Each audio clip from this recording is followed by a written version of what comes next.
of the class of Microeconomics Theory 1, right?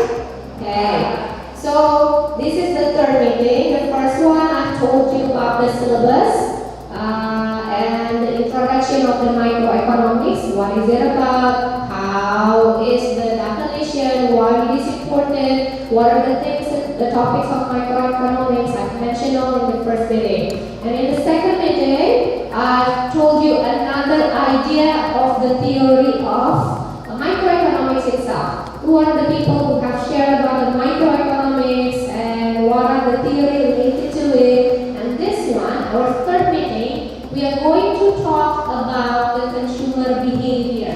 Yeah? You are going to be the consumer and you need to be able to analyze how the consumer will do or make a decision, and it's called as consumer behavior, right? Let's start. This is the purpose of our meeting for today. Like as usual, I always remind you, there will always be tasks, and I need you to come 80% of total meetings. So I know that you have been coming to our third meeting, no one has absence, that's a good job. Thank you for doing that. Because it is an 80%, yeah. The obligation of you to come to my class for this microeconomics theory is 80%. Actually, I've given you 20% of this stuff, yeah. So you can have the absence for 20%. It is still applicable, yeah. There will be quizzes, tasks. Oppo, okay. FIFO. Okay, what else?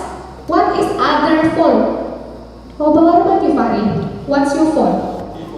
FIFO, yeah? You FIFO? You have FIFO too? Realme, okay. So, but let me ask you, Fahri, do you want iPhone? No? Okay. By the consumer. Let's see. Let's discuss again. What about you, Anissa? Do you want iPhone? If you can, like having it, and you are able to buy it, do you want to have iPhone? Yeah. Alright, let's see the reasoning. Fahri, why don't you want iPhone? I don't like. You don't like it? Okay. The reason is? Yes. Why don't you like it? Because Android is best. Better. Okay, because Android is better. Anissa, what about you? Because iPhone have a good camera. Has a good camera. And what about prestige? Do you think iPhone has a good prestige? Yeah. Branding? Yeah. Yeah. Maybe this is also related to gender, yeah? Fahri is the male version of someone who really like, I don't really care what my handphone brand is. But as a girl, as a female, then Anissa will think this is important to have a branded phone. Yeah? So this is that we are going to discuss and talk about consumer behavior. What is behind those things? So there will be a perception of value, how important the value is to the consumer. Fahri thinks that the important value is the usage. So the easy common use of usage of Android, he thinks that it is more important. But for the other one, for Anissa, she thinks that branding, camera usage is like for her self-branding too, right? So branding is important. Yeah, this is what we call as perception of value. Okay. To achieve the goals. So they make decisions based on the goals that they want to achieve. Now, in pairs. 1, 2, 1, 2, 3. 1, 2, 1, 2, 1, 2, 3. I need you to discuss example of rational consumption. I'll give you 2 minutes, please.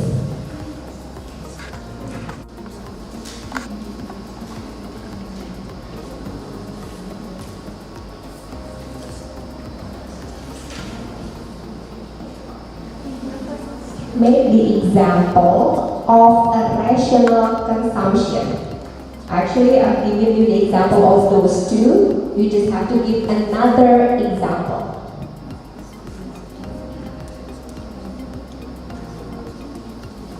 Okay. Anyone volunteer to answer these questions?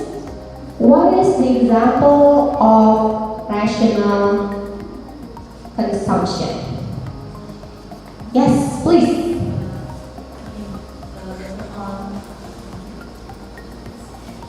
Thank you very much. Based on our discussion, the example of the rational consumption is like someone wants to make a YouTuber content and they will buy a good camera even if it is expensive, so it's rational. The reason why she or he buy a camera because she wants to be a YouTube content. Good job. Good. Yes.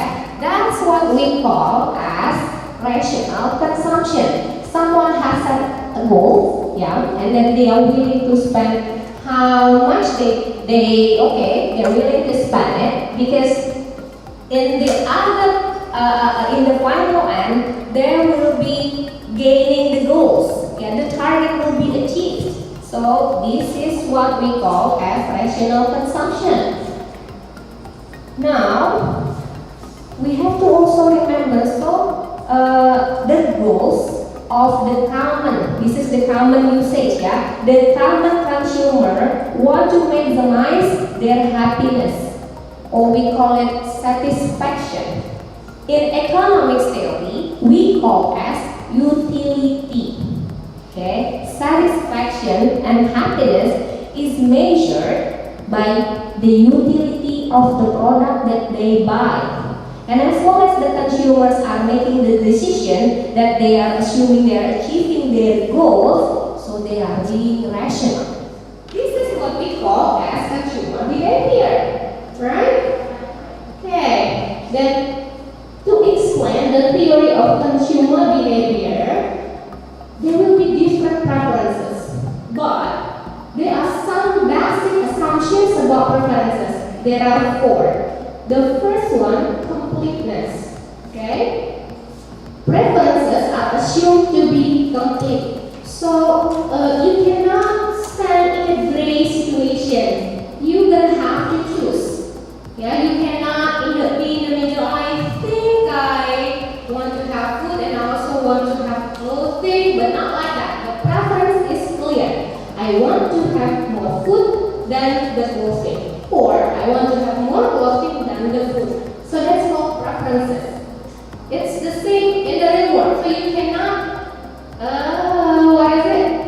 the person in your life should be number 1. That's the common usage, yeah? And no one wants to be the second one. So this is also related to preferences. It should be clear, should be complete. Prefer A or prefer B or A. You need to make the choices. Number 1, you are going to discuss within 2 minutes. Start from now.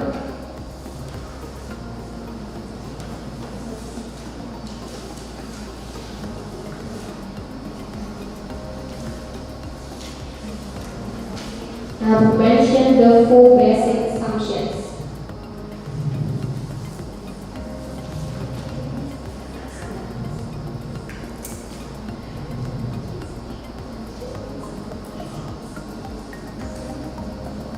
After this, we're going to talk more and discuss question number 2. Right now, discuss question number 1.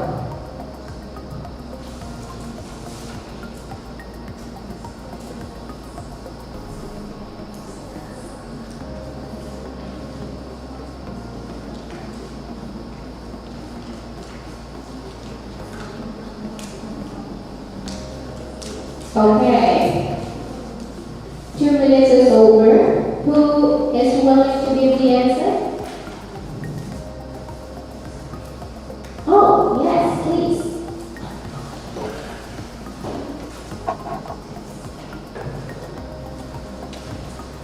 There are possible baskets of goods and services, and preference are transitive. This means that preference are consistent in the if bundle A is preferred to bundle B and bundle B is preferred to bundle C. Then bundle A is preferred to bundle C, and more is preferred to less. This means that all goods are desirable and that the consumer always prefers to have more This means that indifferent curves are convex and that the slope of the indifference curve increase as you move down along the curve. As the consumer moves down along the indifference curve, she is willing to give up fewer units of the good on the vertical axis in exchange for one more unit of the good on the horizontal axis. And this assumption also means that balanced market baskets are generally preferred to baskets that have a lot of one good and very little of the other good. Okay, thank you, Ukhti. Good job. Thank you, Anissa. Okay, move on. So, this one, how to describe consumer preferences. You can see the picture in the indifferent curves. Yeah, okay. So, how do we describe the individual preferences in the indifference curve? You can see from the picture A, B, D, E, H, G. Yeah, the table that we see before, the amount of food and clothing, it is described in this curve. You can see here the X line is food units per week, and the Y line, is clothing units per week. Yeah, the dots, the A dots there, you can see that the food is 20 and the clothing is 30. Different curve.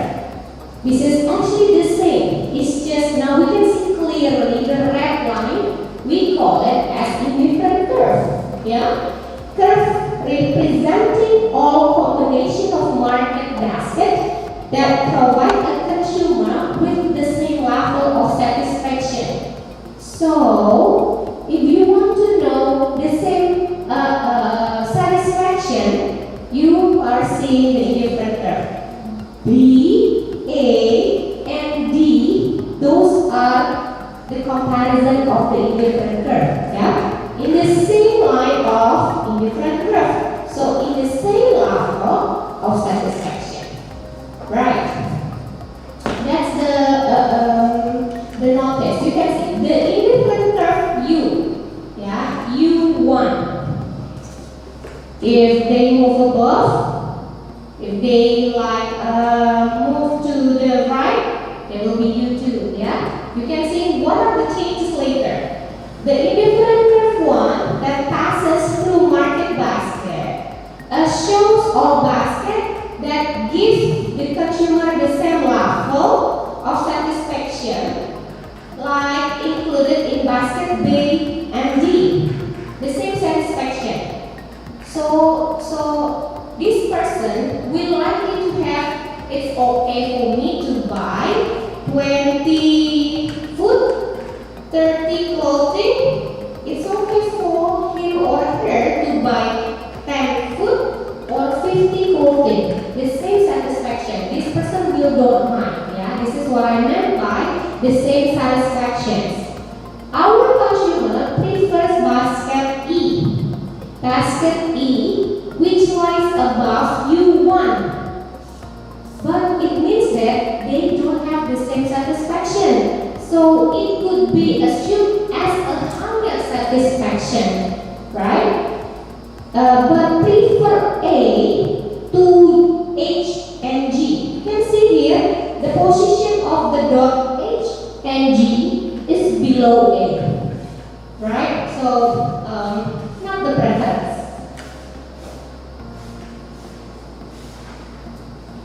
I've mentioned to you that the curve of indifference will shift. Yeah, the shifting from U1 to U2, it means that U2 has a higher satisfaction, and U3 is the same. Yeah, so the more curve move to the right, the higher the satisfaction is. Okay, an indifference map is a set of indifferent curves that describe a person's preferences. Okay, let's see indifferent curve U3. U3, such as basket A, is preferred to any basket on curve U2, like I've mentioned before.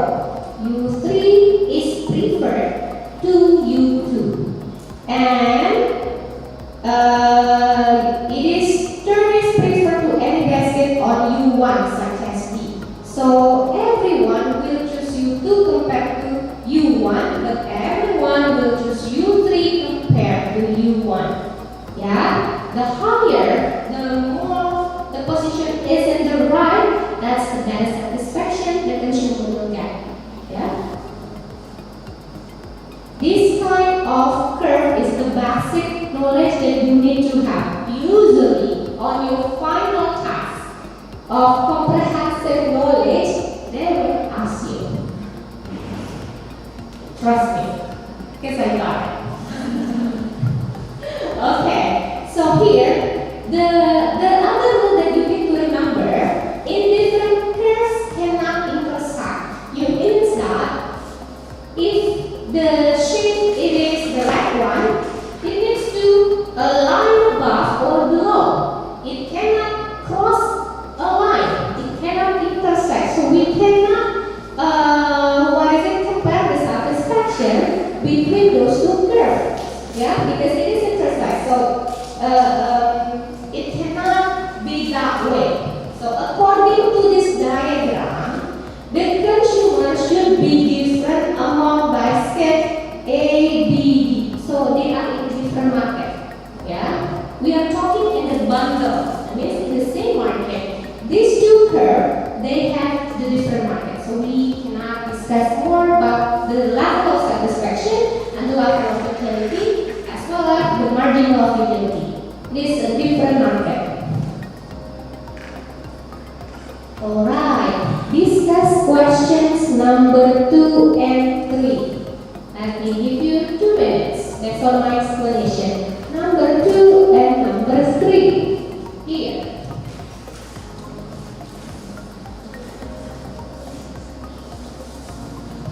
Number 2. Can a set of indifferent curves be upward sloping?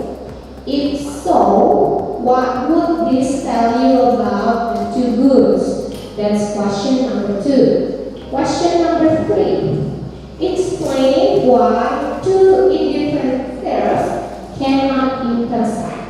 Yeah, I just mentioned it. 2 minutes. Yes, ready. Question number 2. Who is willing to answer the question? Right, thank you. Here we go.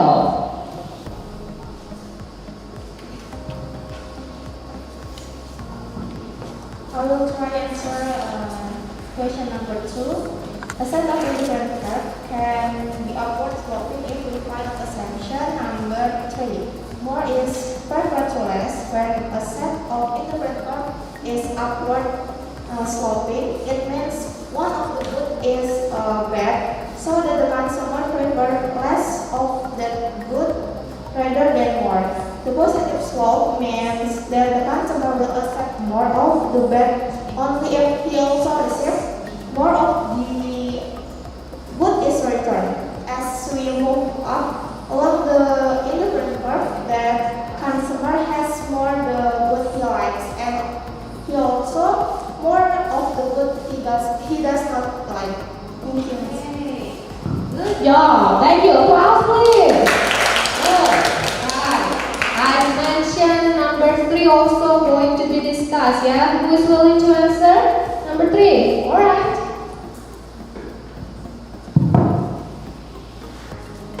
I will try to answer number 3. It's about explain why the two different curves cannot intersect. The figure below shows the difference curve intersecting at the point A. We know from the definition of an indifference curve that the consumer has the same level of utility for every bundle of goods that lies on the given curve. In this case, the consumer is indifferent between bundles A and B because they both lie on indifferent curve utility 1. Similarly, the consumer is indifferent between bundles A and C because they both lie on indifference curve U2. By the transitivity of preference, this consumer should also be indifferent between C and D. However, we see from the graph that C lies above D. So, C must be preferred to B because it contains more of the Y and the same amount of good X as does B, and more is preferred to less. But this violates transitivity, so inverse curve must not intersect. Thank you. Okay. So, thank you. Applause, please. Users cannot intersect. Yeah, you have to remember that. Right. Move on.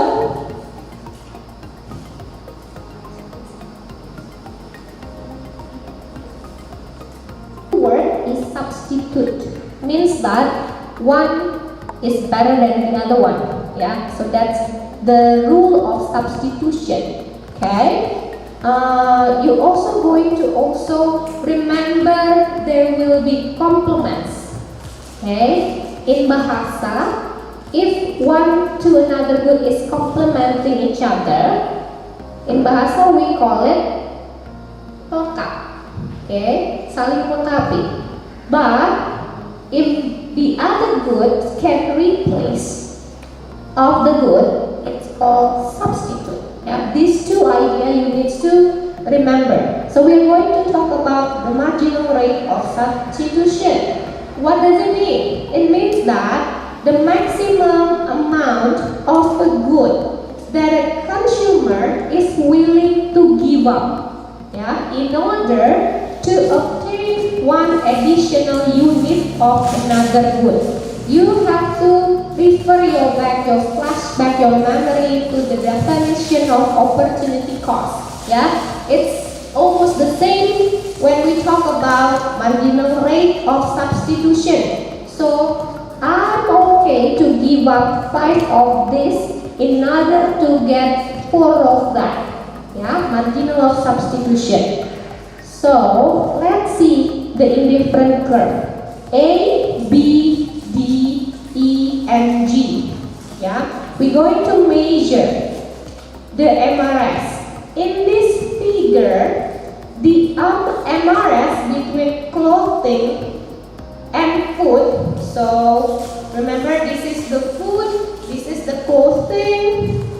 It falls from 6. Yeah, -6. You can see the number there, -6 between A and B. So that's it called as MRS. It is 6 between A and B. How about B and D? See here, -4. How about D to E? -2.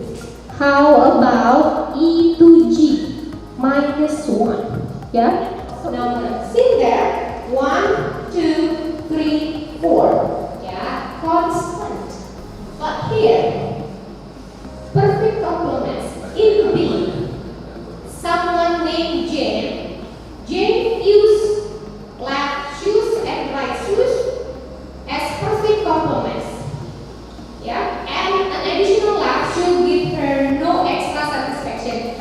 Oh yes, are you satisfied with only wearing one shoes? No. Yeah, so complements mean if you drink coffee without sugar, some people dislike that. So it is not, it should be complement with sugar or cream. Yeah, the right shoes should be complement with the left shoes. Yeah, so the shape of the perfect complements is L. Yeah, the angle of right. That's the shape of the perfect complement. Remember this, there will be questions in your final. You got it now? After a few years later, the lecturer asks you again, what is the perfect complement shape of curve? What is the shape of the perfect substitute? Trust me, it happens. Right, so this is only an example consumer preferences between Ford Mustang and Ford. Yeah, the famous car Mustang, very expensive. You know, it's very fast.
is the opposite of it.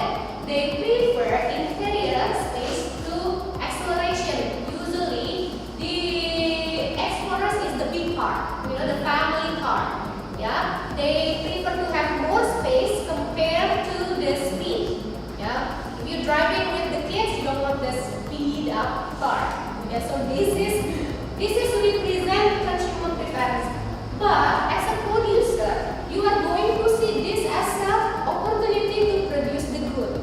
Some people want the fast car, some people it's the space car. Yeah, but this is called opportunity in production. Okay, utility and utility function. Here, utility is the numerical score representing the satisfaction that a consumer gets from a given market basket. And the function is the formula. The utility is the numerical number.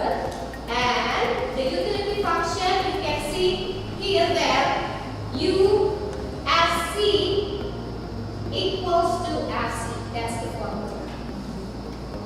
But the number U3, the utility is 100. U2, the utility is 50. And U1, the utility is 25. So we can see from the picture, U3 has more utility and consumer becomes more satisfied. Yeah, it has higher satisfaction. So you need to also remember there is ordinal and cardinal. Yeah, ordinal utility function and cardinal utility function. If it is ordinal, it generates a ranking of market in order of most to least. Yeah, there is no number. It's only positioning, the least and the most.